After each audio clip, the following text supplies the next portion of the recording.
Hello, good afternoon. So, nandito na ulit tayo sa ating yearly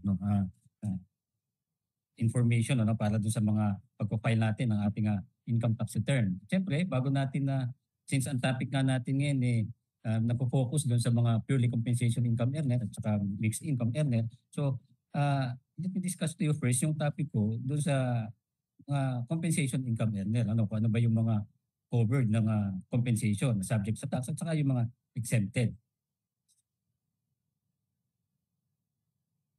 Hayaan yung i-share ko sa inyo yung aking presentation.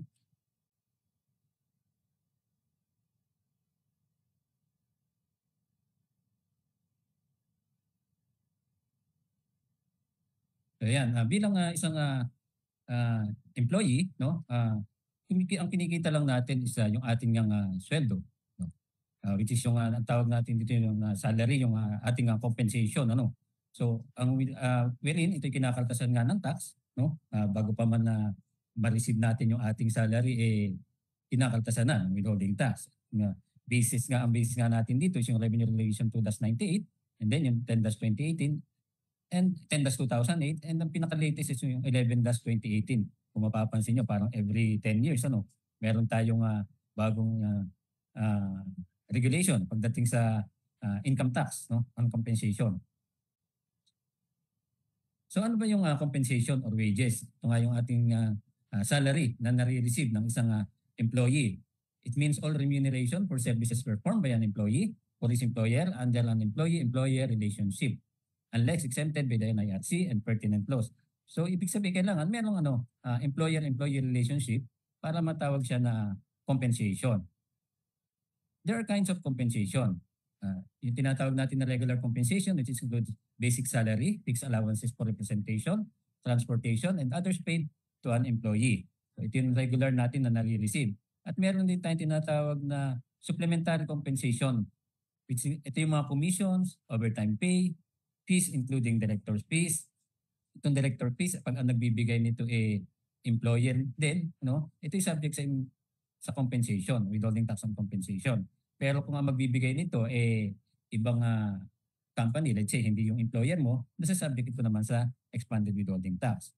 And then yung profit sharing, monetization of leave credits, sick leave, fringe benefit received by rank and file employee, hazard pay, taxable 13th month pay. Itong taxable 13th month pay, ito yung in excess of 90,000 threshold na 13th month pay and other benefits. And other remuneration received from an employee-employer relationship. Siyempre kung merong taxable, meron ding exempt. So ano naman yung mga exempt sa withholding tax and compensation? Remuneration received as an incident of employment under RA 7641, those with approved reasonable private retirement plan, Social Security Act of 1954 as amended, the GSIS Act of 1937 as amended. Ito yung mga retirement benefit na nare-receive ng isang employee na nag-retire na. Covered siya ng under RA 7641 at saka yung meron mga private retirement plan benefit na approved ng BIR. Remuneration paid for agricultural labor, remuneration for domestic services na kinikita ng ating mga kasambahay, remuneration for casual labor not in the course of an ordinary course of business. Next, compensation for services by a citizen or resident of the Philippines for a foreign government or international organization. Damages, life insurance proceeds, amount received by the insured as a return of pay of premium, compensation for injuries or sickness, and income exempt under treaty, 13th month pay and other benefits. Ito nga yung 90,000 na 13th month pay and other benefits. And then the GSIS, SSS, Medicare, and other contributions, employees share only. Compensation income of minimum wage earners who work in the private sector and being paid by the statutory minimum wage as fixed by the Regional Tripartite Wage and Productivity Board, National Wages Productivity Commission, applicable to the place of where he or she is assigned. Pag sinabi natin where he or she is assigned, ito yung mga minimum wage earner na halimbawa ay ikaw ay naka-assign dito sa Metro Manila, na ang rate dito sa Metro Manila ay 610 sa ngayon, Pero kung ma-assign ka sa ibang region, sa Metro Manila, yung 610 na rate is non-taxable siya, exempt siya, kasi yun yung rate, minimum wage rate. Pero kung ikaw ay ma-assign sa ibang region, For example, this Region 4, wherein mas mababa yung minimum wage rate doon. So pagdating sa region na yon at hindi naman nagbago yung rate mo, ang rate mo ay sa rate pa rin ng Metro Manila, magiging taxable ka na. Kasi mas mababa yung rate doon. Compensation income of employees in the public sector with compensation income not more than statutory minimum wage in the non-agricultural sector as fixed by the RTWPB and the NWPC applicable to the place where he or she is assigned. So applicable din ito doon sa mga government employee. Yung rate ngayon na 610 that is equivalent to salary grade 6, step 8 pagdating sa government. No? The minimis benefits enumerated under Revenue Regulations 5-2011 as amended by RR 8-2012 and RR 11-2018. Range benefit given to employees other than rank and file. Personnel economic relief allowance PERA given to government employees. Representation and transportation allowance granted to public officers and employees under the General Appropriations Act. Compensation during the year not exceeding 250,000 pesos. So ito na yung na-exempt na yung 250,000 pesos. Ito ay na-introduce nung sa trade law. Before kasi, meron tayong tinatawag na yung personal and additional exemption, di ba? Yung personal exemption natin is 50,000. Mapa-married ka or single, 50,000 yung personal exemption mo. Pero allowed noon yung additional exemption na hanggang 4 qualified dependent. Tapos may every qualified dependent merong additional na 25,000. Kung i-maximize mo yon, yung personal exemption mo plus yung 4 na dependent mo, that is equivalent to 150,000 exemption. So ngayon, mapa-single or mapa-married ka, exempted yung first 250,000 na income. So tumaas siya compared sa 150,000. Next, minimum wage earner refers to a worker in the private sector who is paid with statutory minimum wage rates or to an employee in the public sector with compensation income not more than the statutory minimum wage rates in the non-agricultural sector where the worker employee is assigned. So yung isang minimum wage earner, kapag ito yung kinikita niya, exempt ito sa income tax as well as sa withholding tax. Yung kanyang salary, tapos yung 13th month pay and other benefits na hindi lalagpas sa 90,000, holiday pay, overtime pay, night shift differential pay, and hazard pay earned by MWE. So ibig sabihin, pag yan lang yung kinikita, yan lang ang kinita ng isang minimum wage earner, lahat kahit magkano pa abutin yan, kahit yan ay lumagpas sa 250,000 na threshold, dahil siya ay minimum wage earner, exempted pa rin yung kanyang kinita. Yan. Provided that an employee who earns additional compensation such as commissions, honoraria, fringe benefits, benefits in excess of the allowable statutory amount of 90,000 pesos, taxable allowances, and other taxable income other than statutory minimum wage, holiday pay, overtime pay, hazard pay, night shift differential pay is taxable subject to 250,000 threshold. So ganito yan, meron kasi mga employer na nagbibigay ng let's say commissions doon sa kanilang mga employee, lalo na yung involved sa sa sales, kung ikaw ay isang minimum wage earner, sabi ko nga, kung kinikita mo lang ay yung sweldo, holiday pay, overtime pay, hazard pay, night shift differential pay, kahit magkano abutin yan, yan ay exempt sa tax, kasi ikaw ay minimum wage earner. Pero kung meron kang commission, let's say meron kang commission doon sa sales mo, kung yan ay commission mo ay hindi aabot doon sa 250,000 na threshold, wala pa rin tax yun. Although taxable siya, pero kung hindi pa siya aabot doon sa 250,000 na threshold, wala pa rin isang tax. Unless lumagpas siya doon sa 250,000. Let's say 300 yung iyong commission. So yung 50,000, yun ang makukumpita ng tax. Yun ang may tax, yung excess sa 250,000. Okay? Next, the minimis benefit not subject to withholding tax. First is the monetized unused vacation leave credit sa private employees not exceeding 10 days during the year. So kung meron nito yung isang employee ng private company, nag-monetize siya ng leave credits niya, let's say 15 days. Yung 10 days lang ang pwedeng pumasok dito sa de minimis benefits. Yung 10 days lang ang hindi subject sa sa tax. Letter B, monetized value of vacation and sick leave credits paid to government officials and employees. Medical cash allowance to dependents of employees not exceeding 1,500 pesos per employee per semester or 250 pesos per month. Rice subsidy of 2,000 pesos or 1 sack of rice. Yan, 2,000 sa rice subsidy, no? Uniform and clothing allowance not exceeding 6,000 pesos per annum. Actual medical assistance, medical allowance to cover medical and healthcare needs, annual medical executive checkup, maternity assistance, and routine consultations not exceeding 10,000 pesos per annum. Laundry allowance not exceeding 300 pesos per month.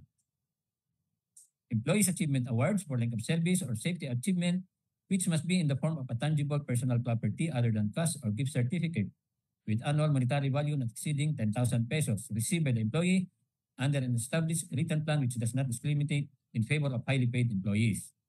Gifts given during Christmas and major anniversary celebrations not exceeding 5,000 pesos per annum. Daily meal allowance for overtime work and night graveyard shift not exceeding 25% of the basic minimum wage on a per region basis. Benefit received by an employee by virtue of a collective bargaining agreement and productivity incentive schemes provided that the total annual monetary value received from both CBA and productivity incentive schemes combined do not exceed 10,000 pesos per employee per taxable year. All other benefits given by employers which are not included in the above remuneration shall not be considered as de minimis benefits and hence shall be subject to income tax as well as withholding tax on compensation. The amount of de minimis benefits conforming to the prescribed ceiling shall not be considered in determining the 90,000 peso ceiling of other benefits excluded from gross income, provided that the excess of the de minimis benefits over their respective ceiling shall be considered as part of other benefits and the employee receiving it will be subject to tax only on the excess over the 90,000 peso ceiling. So, ibig sabihin, yung de minimis benefits, kung meron ng, ito yung hindi naman mandated yung isang employer, yun ay kung may ibinibigay lang yung employer. So, yung de minimis benefits, hindi natin yan isinasama doon sa 13th month pay and other benefits na 90,000.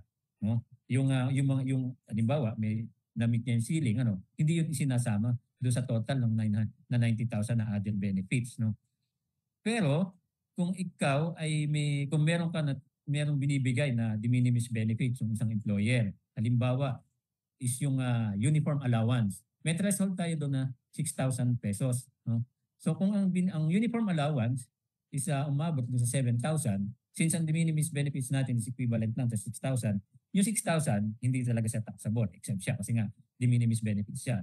Yung 1,000, pwede mo siyang isama doon sa 13th month pay and other benefits at hindi siya magiging taxable kung hindi pa siya mag-excess doon sa 90,000 pesos na ceiling. Pero kung yung 13th month pay and other benefits, puno na. No? Kumbaga lalagpas na doon sa 90,000. Yung 1,000 na excess na yan ay magiging taxable na.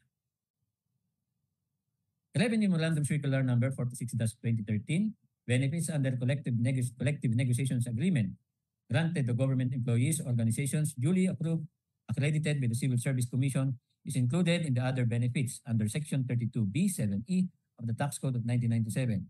It is exempt from income tax and withholding tax, provided that the CNA benefits when added to the 13th month pay and other benefits shall not exceed the 90,000 threshold.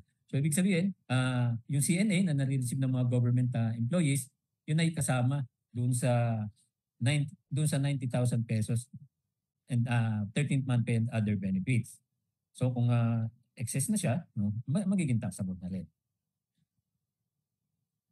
Steps to determine the amount of tax to be withheld. Naman kung paano mag-compute ng withholding tax. Step 1 is to determine the monetary and non-monetary compensation paid to an employee for the payroll period, monthly, semi-monthly, weekly, daily, as the case may be, excluding non-taxable benefits and mandatory contributions. Kasi yung pasweldo hindi naman pare-parehas yan. Kaya doon sa ating withholding tax table, iba-iba rin. Kung mapapansin nyo, iba-iba rin doon. Meron tayong daily doon, weekly, saka monthly, semi-monthly. Yan. Classify taxable compensation into regular and supplementary compensation. Ito importante yan, yung pag-classify ng regular at saka supplementary compensation. Kasi malaki ang nagiging nito dun sa pagkuha ng rate, sa applicable rate. So unahin mo muna rin yung regular compensation and then i-deduct mo yung non-taxable tulad ng halimbawa ng mga monthly contributions na yan. Yeah. Doon kasi, pag sa regular compensation minus yung monthly contributions, kung magkano kung ano yung difference doon, titingin ka na ngayon doon sa tax table to get the applicable rate. No? Pag nakuha mo na yung rate, saka mo palang idadagdag yung supplementary compensation to compute the necessary withholding tax. So kasi pagka sinamo na muna kagad yung supplementary compensation yan, mag-iiba na yung rate. Baka posibleng tumaas yung rate. No? Next, use the appropriate table in Annex E for compensation. Ito yung bago na, no? Yung Annex E. For taxable year 2023, ito na yung gagamitin natin or ito na yung ginamit natin as per RR 11-2018. Determine the compensation range of the employee by taking into account only the total amount of taxable regular compensation income and apply the applicable tax rates prescribed thereon. Compute the withholding tax due by adding the tax predetermined in the compensation range as indicated on the column used in the rate of tax on the excess of the total compensation over the minimum of the compensation range. So ito yung ating bagong withholding tax table. Ito ay Annex E ng RR 11-2018. Year-end adjustment. On or before the calendar year and prior to the payment of the compensation for the payroll period, the employer shall determine the sum of the taxable, regular, and supplementary compensation paid to its employee for the whole year and must ensure that the tax due is equal to tax withheld. Yan yung purpose ng year-end adjustment. No? Yan, tax due is equal to tax withheld. So, para maiwasan natin nga yung magkaroon ng over-remittance. No? Kaya yung may babayaran pa yung isang employee. Kailan nan dapat ginagawa? On or before the end of the calendar year, prior to the payment of compensation for the last payroll period. Terminated on the day on which the last payment of the compensation is made. So pag terminated yung employee, dapat ginagawa din yan. Hindi yung sa year end lang. Annualized withholding tax. Ito naman yung annualized withholding tax method. Yan. Ito yung ating procedure. Determine the taxable regular and supplementary compensation paid to the employee for the entire calendar year. Pagka sinabi nating annualized, yung yung buong calendar year na, hindi na yung sa monthly. Yan. So ito yung ating bagong income tax table. Yan. Kung mapapansin nyo, bumaba na yung rate natin. Nag-start na ito sa 15%. 15, 20, 25, 30, and 35. Dati, 20% yan. Start sa 20% at meron pang 32%. Ito yung annualized withholding tax formula. Ito naman manirapan na lang ito yung segregation. Alin ba yung mga taxable at saka yung hindi taxable. Ayan. So what is substituted filing? An individual taxpayer will no longer have to personally file his own income tax return, BIR form number 1700. But instead, the employer's annual information return on income taxes withheld per BIR form number 1604C filed will be considered as a substituted ITR of the employee. Date of effectivity nito is nung year 2001 on a voluntary basis and year 2002 mandatory na siya. Yan. The requisites for individuals qualified for substituted filing and may no longer or no need to file BIR form number 1700. Receives purely compensation income regardless of the amount. So yung mga purely compensation income earner lamang, no? Compensation from only one employer in the Philippines for the calendar year. Income tax has been withheld correctly by the employer, tax due is equals to tax withheld. Siyempre, kung may babayaran ka pa, hindi ka qualified sa substituted filing. The employee's spouse also complies with all three conditions above.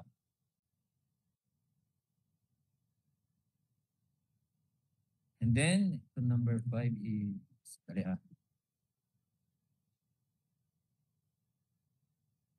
an employee is earning yung 250,000 yan na yung kumikita ng 250,000 yan ay exempted din.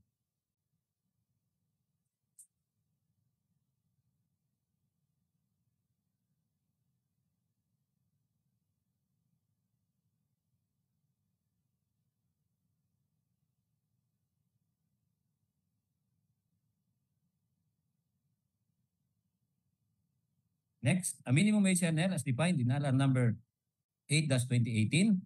And then, employer files the BIR form number 1604C and F. The employer issues each employee BIR form number 2316. So yung sinama din natin dito yung minimum wage earner at saka yung income is 250,000 and below kasi dapat ini-issuehan din natin sila lang ng 2316 at dapat kasama sila doon sa qualified sa substituted filing. Although wala tayong kinakalta sa kanila na tax, pero qualified sila doon sa substituted filing. Next, individuals not qualified for substituted filing. Ito naman yung mga hindi qualified sa substituted filing at kailangan nila mag-file ng BIR Form 1700, yung ITR ng compensation income earner. Those deriving compensation from two or more employers concurrently or successively. So kung meron kang two or more employers within the calendar year, no, concurrent man yun or successive, hindi ka na qualified for substituted filing. Those income tax of which has not been correctly withheld. And then those deriving other than business, non-professional related income, in addition to compensation income not otherwise subject to final tax. Individuals receiving purely compensation from a single employer with income tax due has been correctly withheld but whose spouse falls any of the aforesaid items under item 1, 2, and 3 kasi kailangan nilang mag-file jointly. Non-resident aliens engaged in trade or business in the Philippines deriving purely compensation income and other non-business, non-professional related income. So yung mga non-resident aliens engaged in trade or business in the Philippines earning purely compensation shall be treated as local employee under RMC number 116-2019. Kasi before the train law, ang mga ganitong employee no ay meron silang option no to file. Ngayon treated na sila as a local employee. Kung paano kinakaltasan at tinatax yung kanilang compensation income, eh ganoon din tulad ng mga local employee. Nga lang hindi sila qualified sa substituted filing. So kailangan din nila mag-file ng kanilang BIR Form 1700. BIR form to be used in remittance of withholding tax on compensation. Siyempre, yung ating BIR Form 1601C. Kailan ang due date niyan? For January to November on or before the 10th day of the following month for manual filer. Pag sinabi natin manual filer, ito yung nagpa-file using EBIR forms. Ano? And then for the month of December on or before January 15 of the following year. For EFUS filer naman, January to November is on or before the 15th day of the following month. Pero dapat sundin natin yung staggered filing, yung scheduled filing nila under RR 26-2002 wherein ito ay naka-schedule sila per industry classification. So yung filing nila naka-assign yan sa kanila kung ano yung date. Ano? And then pagka naman na December on the 20th. So ganito yan, pagka ikaw ay EFUS filer, dapat magpa-file ka on your scheduled date. Pero yung payment mo, pwede siya na on the 15th. That is for the month of January to November. Pag December naman, yung scheduled filing mo pa rin under RR 26-2002, pero yung payment is on the 20th. Ang extend lang is yung payment. Ano? Pero yung filing is ang susundin nyo pa rin, yung schedule pa rin yun din. Kasi pagka hindi nyo nasunod yun, nagkakaroon ng penalty. Let's say nag-file and pay ka on the 15th, pero yung schedule of filing mo, dapat mas earlier pala. So pag nag-file and pay ka on the same day, on the 15th, meron ng penalty yon for late filing. Next, ano yung i-issue natin na certificate? Yung BIR Form 2316, July 2021 version. Di-issue ng employer, syempre, kailan yan dapat i-issue? On or before January 31 of the succeeding calendar year or on the day of last payment of compensation if terminated. Number of copies, 3 copies. It must be signed by both the employer and the employee under the penalty of perjury. This certificate shall include a certification that the employer's filing of BIR Form number 1604C shall be considered a substituted filing of the employee's income tax return. It shall be signed by both the employees and employer attesting the information stated therein has been verified is true and correct to the best of their knowledge. So kaya dapat bago nyo pirmahan, titingnan nyo muna. No? Baka mamaya mas malaki pala yung nasa 2316 ninyo. No? However, the withholding agents employers are required to retain copies of the duly signed BIR Form number 2316 for a period of 10 years as required under RR 11-2018. The information referring to the certification appearing at the bottom of BIR Form number 2316 shall not be signed by both the employer and the employee if the latter is not qualified for substituted filing. Kung makikita nyo, kung mapapansin nyo, ating 2316, dalawa yung ating pinipirmahan doon. No? Kung hindi ka qualified sa substituted filing, pwede mo hindi pirmahan. Hindi mo kailangan pirmahan yung nasa bottom part. Yan. BIR Form number 2316 furnished with the employer to the employee shall be attached to the employee's income tax return BIR Form 1700 to be filed on or before April 15 the following year. So ina-attach yan dun sa BIR Form 1700 in 2316 as proof na merong kinaltas talaga dun sa iyong compensation income. Yan. If the BR form number 2316 was issued by a previous employer as a result of termination of employment and the employee has been subsequently employed within the same calendar year, the employee should submit a copy of BR form number 2316 issued by the previous employer to his present employer for consolidation with his current compensation received from the present employer. So kung meron kang previous employment no within the same calendar year, kailangan magsasubmit ka ng BIR Form 2316 sa yung bagong employer. Kaya nire-require nila yan no ng bagong employer. Yun naman kung meron kang previous employment within the same calendar year. Pero kung wala naman, hindi mo na kailangan mag-submit ng 2316 kasi yan nga for the purpose of consolidating yung income mo for the same calendar year. Okay? RMC number 29/2021 allows the use of electronic signature, e-signature on certain BIR forms including certificates including BIR form number 2316. So yan, yung RMC 29/2021 allowed yung e-signature. RMC number 25/2024 extends the deadline of submission of alphabetical list of employees pays for whom taxes were withheld for taxable year 2023 within 30 days from the availability of the new version of data entry module in the BIR website. So lumabas itong na-post yung ating bagong data entry module is February 16. Kaya ang naging deadline ng submission ng alpha list is nag-fall siya ng March 16 which is a Saturday. Kaya naging siya, March 18 ang deadline. RMC number 29/2024 extend the deadline for the submission of the certificate of compensation payment tax withheld, yun yung ating BIR Form 2316 for taxable year 2023 from February 28 to March 31. So yung March 31, nag-fall siya ng Sunday. So next next day which is April 1. So hindi naman ang hintayin yung April 1.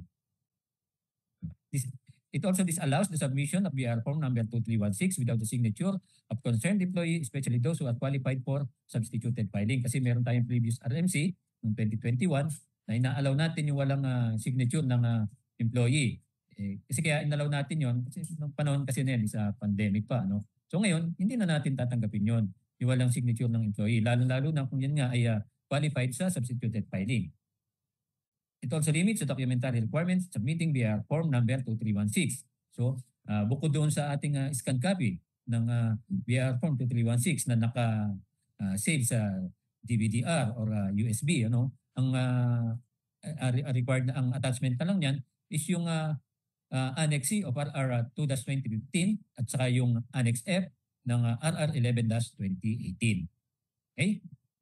The requirement for deductibility, the provisions of Section 2.58.5 of RR 2-98 as amended shall apply, provided that compensation income where no income taxes were withheld pursuant to Section 2.79A of this regulation shall be allowed as deduction from an employer's gross income when the required employee's withholding statement have been issued to subject employees in accordance with Section 2.83.1 of RR 2-98 as amended, provided further that the alphabetical list of the subject employees, including MWEs, shall be submitted under BIR Form number 1604C and F with alpha list of employees.